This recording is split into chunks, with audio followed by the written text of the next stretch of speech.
¿Eh? ¿Ya sabes dónde está? ¿Sabes dónde está tu madre?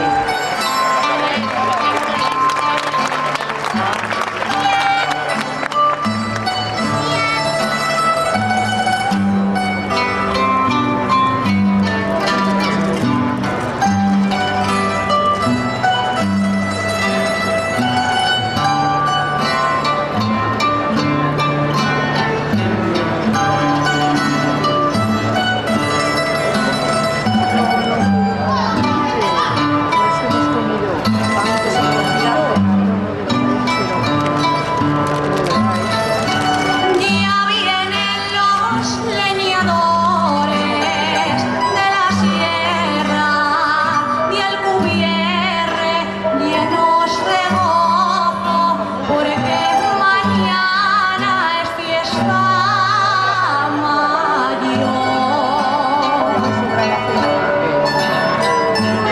Y cuando acabe la misa, cada uno con su moza irá diciendo por esos valles cosas de amor.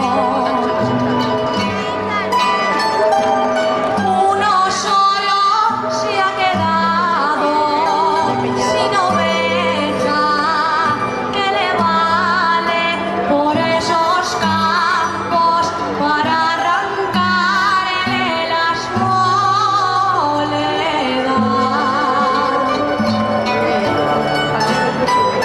Si no tengo yo a mi lado un galán que me acompañe como a las otras, esta ya es muy